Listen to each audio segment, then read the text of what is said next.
آج ہم کریں گے سورہ فیل کی ترجمہ و تفسیر، اور اس میں آپ کو وہ تفسیر بتاؤں گی جو کہ ہمیں صرف قرآن کا ترجمہ پڑھ کے حاصل نہیں ہوتی۔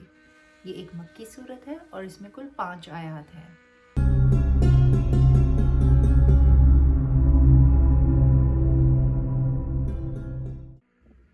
اللہ تعالیٰ پہلی آیت میں ارشاد فرماتے ہیں، اے محبوب، کیا آپ نے نہ دیکھا کہ کیسا معاملہ فرمایا آپ کے رب نے ہاتھی والوں کے ساتھ۔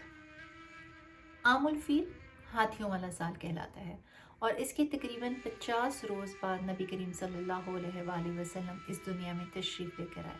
تو اللہ تعالیٰ کا اپنے حبیب سے یہ ارشاد فرمانا کہ کیا آپ نے نہ دیکھا کہ ہم نے ہاتھی والوں کے ساتھ کیا کیا، اس چیز کو ثابت کرتا ہے کہ بہت سارے امور اللہ نے آپ کو اس دنیا میں تشریف لانے سے پہلے ہی ظاہر کر دیے تھے۔ نور نبوت پہلے ہی پیدا ہو چکا تھا، یعنی کہ ہمارے پیارے نبی صلی اللہ علیہ وآلہ وسلم جیسے ارشاد فرماتے ہیں، میں اس وقت بھی نبی تھا جب آدم علیہ السلام پانی اور مٹی کے درمیان میں تھے۔ اس آیت کا شان نزول کچھ یوں ہے کہ ابراہ نامی ایک شخص تھا جو کہ یمن اور حبشہ کا بادشاہ تھا۔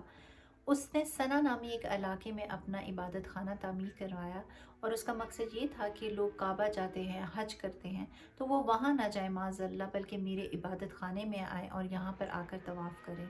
اس کی بنا پر اس نے لوگوں کو اپنے عبادت خانہ کی طرف مائل بھی کیا۔ اب وہ میں ایک شخص تھا جسے یہ بات سخت ناگوار گزری، تو اس نے ایک دن موقع پا کے عبادت خانے میں گھس گیا، اور اس نے وہاں پر بہت زیادہ نجاست پھیلا دی اور بہت ہی غلیظ کر دیا اس جگہ کو۔ ابراہ کو جب اس چیز کا معلوم ہوا تو اسے بہت غصہ آیا، اور اس نے اس چیز کا دل میں ارادہ کیا کہ معاذ اللہ وہ کعبۃ اللہ کو گرا دے گا۔ اس کا ارادہ یہ تھا، معاذ اللہ نہ کعبۃ اللہ رہے گا، نہ لوگ وہاں پہ جائیں گے اور میرے عبادت خانے کو اپنا مرکز بنا لیں گے۔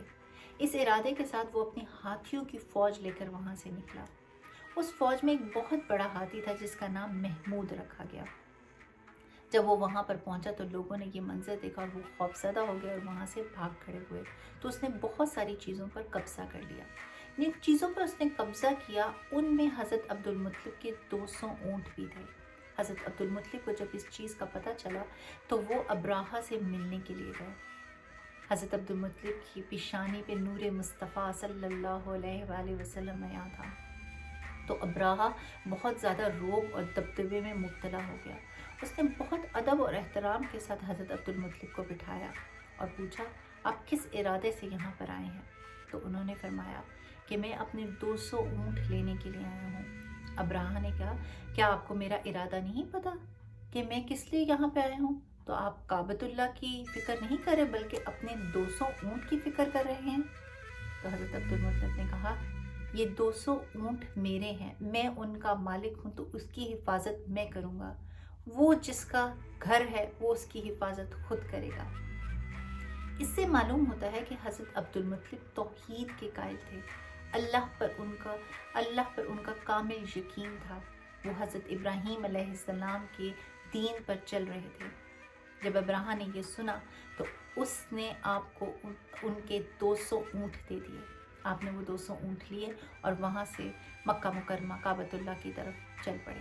جب وہ وہاں پہ پہنچے تو لوگوں کو انہوں نے کہا کہ تم لوگ گھاٹیوں کی طرف منتقل ہو جاؤ۔ یہ کہنے کے بعد وہ کعبۃ اللہ کے دروازے پہ گئے اور اللہ کے حضور التجا کی، اے میرے رب، اس گھر کی تو حفاظت فرما، بے شک تو ہی حفاظت فرمانے والا ہے۔ یہ کہہ کے وہ وہاں سے چل پڑے۔ اب جب ابراہ اپنے ناپاک ارادے سے آگے بڑھا تو محمود نامی ہاتھی، جو کہ سب سے بڑا ہاتھی تھا، اس نے چلنے سے انکار کر دیا۔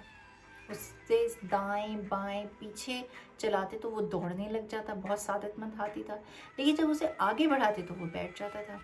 بہرحال وہ اپنی باقی فوج کے ساتھ آگے بڑھا تو اللہ تعالیٰ نے ابابیل نامی ایک چھوٹا سا پرندہ بھیجا۔ اس پرندے کے پاس 3 کنکریاں تھیں، ایک چونچ میں اور 2 ایک ایک پنجے میں۔ وہ اوپر سے گزرتی تھی اور پتھر پھینکتی تھی، لہٰذا پتھروں کی برسات شروع ہو گئی، اور یہ پتھر اس قدر خطرناک تھا کہ جنگ میں جو لوہے کا ہیلمٹ پہنتے ہیں اس کے اوپر لگتا، اسے توڑتا اور پورے جسم کو چیرتا ہوا زمین تک جا پہنچتا، اور یہی چیز ہاتھیوں کے ساتھ تھی۔ وہ ہاتھی کے جسم کو چیرتا ہوا نیچے زمین تک پہنچ جاتا تھا اور مسلسل لگاتار ان پتھروں کی بارش ہوتی رہی۔ اللہ تعالیٰ دوسری، تیسری اور چوتھی اور پانچویں آیت میں ارشاد فرماتے ہیں، کیا ان کا داؤ تباہی میں مبتلا نہ فرمایا اور ان پر پرندوں کی فوجیں بھیجی کہ انہیں کنکر کے پتھروں سے مارتے تھے تو انہیں ایسا کر دیا جیسے کھائی ہوئی کھیتی کا بھوسا۔ اس پورے کے پورے لشکر کی حالت کچھ اس طرح سے ہو گئی کہ جیسے جانور وغیرہ جب چارہ چرتے ہیں اور جب چر لیتے ہیں تو باقی جو بھوسا رہ جاتا ہے بالکل جو کچرے کے طور پر، بالکل اس طرح بھوسے کی مانند اس پورے کے پورے لشکر کی حالت ہو گئی، اور یہ تھے ہاتھی والے لوگ۔ اس صورت سے یہ ثابت ہوتا ہے کہ اللہ ہر چاہت پر قادر ہے۔ بالفرض اگر ایک مسلمان ایک کافر کے ساتھ مقابلہ کرتا ہے اور اس میں ہار جاتا ہے تو اس کا مطلب یہ نہیں ہے کہ مسلمان ناحق ہے، اور نہ ہی اسے یہ چیز ثابت ہوتی ہے کہ اللہ اس قوم کا مقابلہ نہیں کر سکتا، معاذ اللہ۔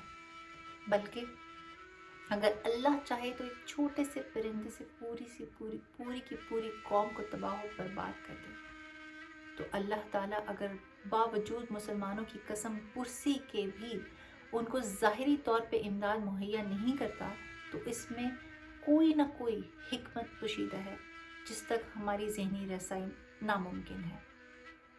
بہت ساروں کو اللہ تعالیٰ نے شہادت کا رتبہ دینا طے فرمایا ہوتا ہے، بہت ساروں کے صبر کا امتحان لینا مقصود ہوتا ہے، بہت ساروں کے درجات کی بلندی کا سامان اللہ تعالیٰ نے تیار کیا ہوتا ہے۔ یہ تھی سورہ فیل کی ترجمہ و تفسیر۔ اللہ تعالیٰ میرے اور آپ کے علم میں اضافہ فرمائے اور ہماری ہر غلطی، کوتاہی اور گناہ کو معاف فرما دے، آمین۔